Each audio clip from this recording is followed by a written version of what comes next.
Joshua. Chapter 2. Verse 1. Then Joshua son of Nun secretly sent 2 spies from Shittim.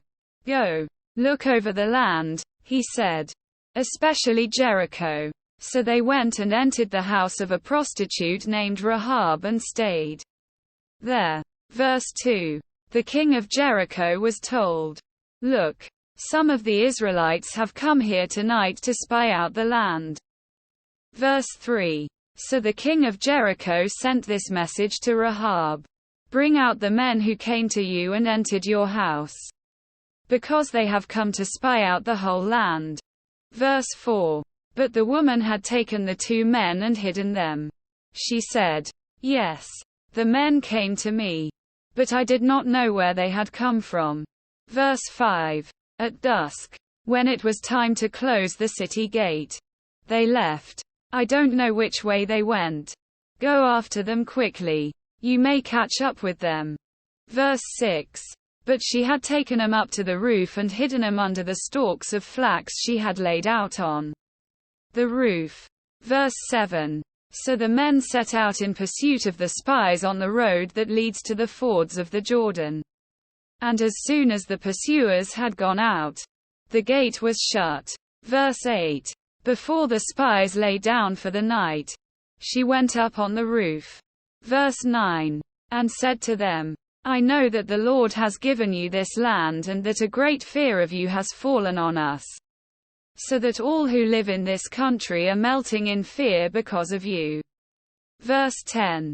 We have heard how the Lord dried up the water of the Red Sea for you when you came out of Egypt, and what you did to Sihon and Og, the 2 kings of the Amorites east of the Jordan, whom you completely destroyed. We have heard how the Lord dried up the water of the Red Sea for you when you came out of Egypt, and what you did to Sihon and Og, the 2 kings of the Amorites east of the Jordan, whom you completely destroyed. Verse 11. When we heard of it, our hearts melted in fear and everyone's courage failed because of you. For the Lord your God is God in heaven above and on the earth below.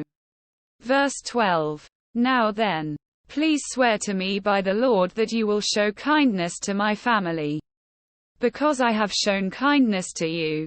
Give me a sure sign. Verse 13. That you will spare the lives of my father and mother, my brothers and sisters, and all who belong to them, and that you will save us from death.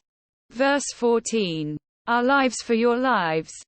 The men assured her, if you don't tell what we are doing, we will treat you kindly and faithfully when the Lord gives us the land. Verse 15. So she let him down by a rope through the window, for the house she lived in was part of the city wall. Verse 16. She said to them, go to the hills so the pursuers will not find you. Hide yourselves there 3 days until they return, and then go on your way. Verse 17. Now the men had said to her, this oath you made us swear will not be binding on us. Verse 18. Unless, when we enter the land, you have tied this scarlet cord in the window through which you let us down, and unless you have brought your father and mother, your brothers and all your family into your house. Verse 19.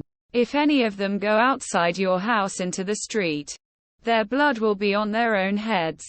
We will not be responsible. As for those who are in the house with you, their blood will be on our head if a hand is laid on them. Verse 20. But if you tell what we are doing, we will be released from the oath you made us swear. Verse 21. Agreed, she replied. Let it be as you say. So she sent him away, and they departed, and she tied the scarlet cord in the window.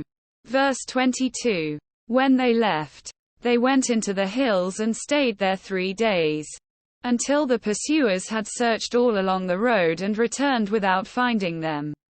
Verse 23. Then the 2 men started back. They went down out of the hills, forded the river and came to Joshua son of Nun and told him everything that had happened to them. Verse 24. They said to Joshua, the Lord has surely given the whole land into our hands, All the people are melting in fear because of us.